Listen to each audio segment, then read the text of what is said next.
Jūsu ierīcē nepieciešams remonts? Mēs piedāvājam bezmaksas diagnostiku.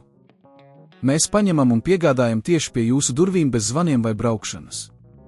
Pirms remonta nosūtām piedāvājumu un turpinām tikai ar jūsu apstiprinājumu. Vienkārši pārskatāmi un profesionāli.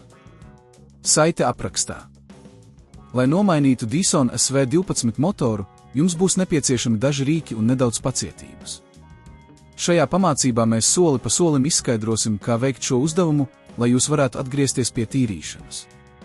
Sāksim ar rīku sagatavošanu.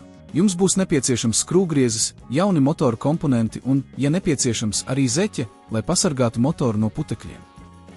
1. Diagnostika. Pirms sākat, veiciet bezmaksas diagnostiku. Pārbaudiet, vai jūsu Dyson SV12 motoram ir redzams bojājuma pazīmes, piemēram, pārkaršana vai neparastas skaņas.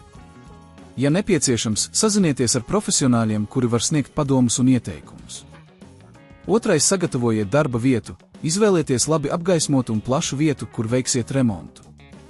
Novietojiet uz galda visus nepieciešamos rīkus un komponentus, lai viss būtu pa rokai.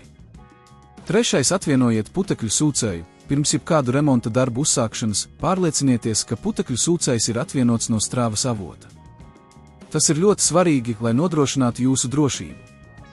4. Atveriet korpusu. Ar skrūvgriezu uzmanīgi noņemiet skrūves, kas tur korpusu kopā. Nolieciet skrūves drošā vietā, lai tās nepazustu.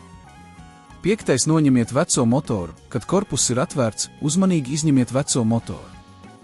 Tas var prasīt nedaudz spēka, tāpēc esiet uzmanīgi un neiznīciniet citas sastāvdaļas. 6. Uzstādiet jauno motoru. Ņemiet jauno motoru un uzmanīgi ievietojiet to korpusā, pārliecinoties, ka viss ir pareizi nostiprināts. Pārbaudiet, vai nav nekādu nepietiekamu savienojumu. 7. Aizveriet korpusu. Pēc tam, kad jaunais motors ir uzstādīts, uzmanīgi aizveriet korpusu un nostipriniet skrūves. 8. Pārbaudiet darbu. Pievienojiet putekļu sūcēju atpakaļ strāvas avotam un pārbaudiet, vai tas darbojas pareizi. Ja joprojām rodas problēmas, iespējams, ka ir nepieciešama papildu diagnostika. Ja neesat pārliecināts par savām spējām, iesakām izmantot saņemšanu pie durvīm, vienkārši piezvaniet un organizējiet profesionāla speciālista vizīti, kurš var palīdzēt ar motoru maiņu. Ieteikums: pirms remonta veiciet padziļinātu pārbaudi un pārliecinieties, ka jums ir visi nepieciešamie rīki un komponenti. Ja esat apmierināts ar rezultātiem, varat lepoties, ka pats esat nomainījis motoru savam Dyson SV12. Jūsu ierīcē nepieciešams remonts? Mēs piedāvājam bezmaksas diagnostiku. Mēs paņemam un piegādājam tieši pie jūsu durvīm bez zvaniem vai braukšanas. Pirms remonta nosūtām piedāvājumu un turpinām tikai ar jūsu apstiprinājumu.